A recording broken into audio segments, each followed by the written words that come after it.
されども皆さん、本日もお疲れ様です。それじゃあ今日もやっていきますか。ですね、私はラーメンが大好きです。はい、知らない人もいるかもしれませんね。とにかく好きなんです。朝から食べたいぐらいなんですけど、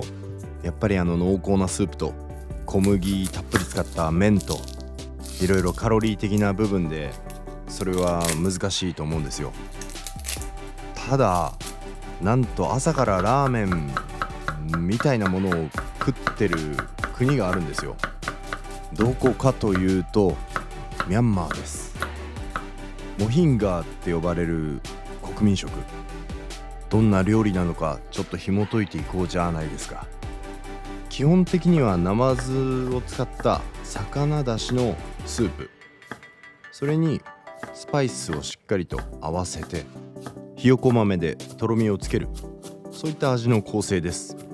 ちなみに麺は小麦ではなくて米粉から作るビーフンのようなものに近いみたいです。これらから考えるに日本にある食材である程度代用ができそうですね。ナマズを使った魚のスープ、これはちょっと01で仕込んでいくっていうのは大変なのでサバ缶で代用します。結構ね、ゴロッとした大きいサイズのサバ缶とかいいかもしれません。あと長ネギの青い部分、これも使ってよりちょっと日本っぽい馴染みのあるネギ感っていうのもプラスしますね。ニンニクとかはすりおろしてもいいんですけどね、やっぱりみじん切り丁寧にやった方が味わいクリアな香りっていうのが出ると思うんで、でもお好みですけどね、その時の気分によって変えていいと思います。でもさっきちょっと話したんですけど、モヒンガーっていうのはナマズをベースにした魚介スープ。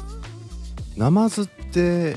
どうでしょうね、普段そんな食べることもないと思うんですよ。なかなか馴染みがないとね、生臭いんじゃないかとか思われる人もいるかもしれないんですけど、丁寧に処理されてれば基本的にそんな臭みが出るっていうことはないんですが、やっぱ生息してる環境によりますよね。川底だったり、あと池とかそういうところだとどうしてもね泥臭くなる、そういった臭みっていうのは出ますよね。ミャンマーの方だとそういうのは基本的にはない、綺麗な味わいのナマズみたいですね。ちょっと僕も食べたことはないんですけど、白身も上質で旨味がしっかりとあるみたいで、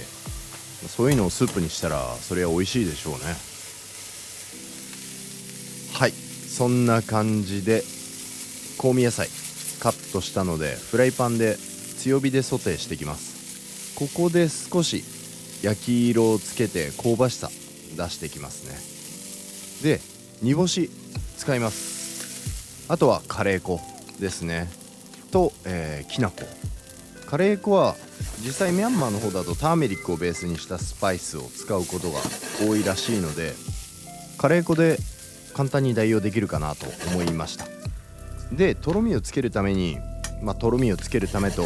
香ばしいナッツ粉をつけるためにひよこ豆使っていくんですけど、これもきな粉で、同じ豆缶、大豆缶っていうんですかね、で代用できるんじゃなかろうかと思ってきな粉にしました。で、あとは昆布水で旨味を足すっていう感じですね。で、これも重要で、柚子を使っていくんですけど、本来であれば、ライムですね使うことが多いです。でもですよ、日本には柚子っていうね魚にも合う素晴らしい柑橘があるんで、これを使わない手はないですよね。で、あとは魚醤です。ナンプラーでもいいんですけど、私はですね大好きな石川県の能登で作られてるイカの魚醤にしました。昆布と柚子の皮は枠ちょっと手前ぐらいでもう外しちゃいます。さっとね味と香りがつけばいいと思うんで。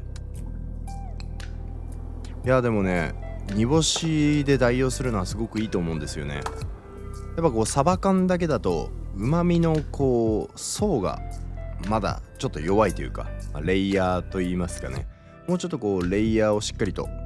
つけていくために煮干し、これね入れるだけでだいぶ変わりますよ。うまみ調味料とかで簡単に、代用してもらってもいいんですけど、やっぱね煮干しならではの味わいっていうのがありますからね。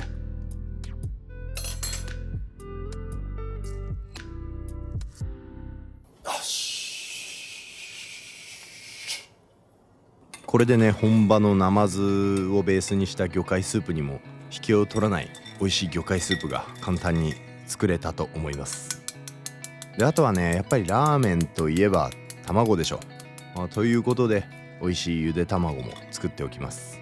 レモンとかね一緒に入れて茹でたりすると白身がプリッとしっかりと角が立っていい感じになると思います。であとはビーフンです。茹で時間は商品の裏とかに書いてあるのに沿ってやっていただければ問題ないです。やっぱりこうねビーフンっていうのはスープをしっかりと吸いますし、ほろっとね歯切れのいい食感っていうのも魅力ですよね。さあというわけで全部出揃ったのでドレッセ盛り付けに行きます。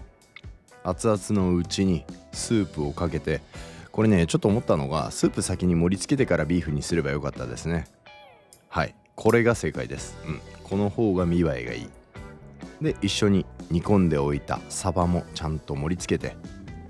完璧なゆで卵。あとこれ忘れちゃいけませんよね、パクチーです。パクチーはがっつりいきましょう。はい、完成です。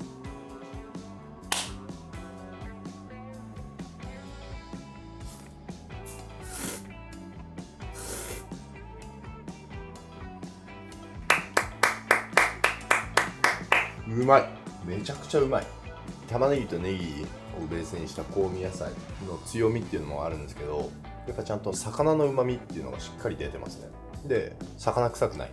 魚醤の味がいいアクセントになってますね。なんか柚子もほのかに感じるし、でもねなんか主張はしないんですよね。柚子ときな粉はなんか多分ないと薄っぺらくなるけど、そんなに主張もしてないっていうぐらいだから、人によってはもうきな粉倍ぐらいの方が好きかもっていう人もいるかもしれないですね。カレー粉もなんかいてくれる安心感みたいなのがあって、決してカレー味ではないんですよね。いやこれパクチーと一緒に食べるの最高っすよ。うまー。いやこれ朝から食べれるのめちゃくちゃいいじゃん。だってこのビーフンの良質な炭水化物取れるでしょ。でサバ、煮干しのうまみ、エキスとタンパク質もあるじゃないですか、サバで卵でプラスのタンパク質も補えるし、葉物はこのパクチーめちゃくちゃいいじゃん。めっちゃいいじゃん。1日3食ラーメン食べる人のための朝ラーメンだ。というわけでミャンマーの国民食モヒンガーでした。よかったらぜひ参考にしてみてください。それじゃまた次回の動画でお会いしましょう。アビアント。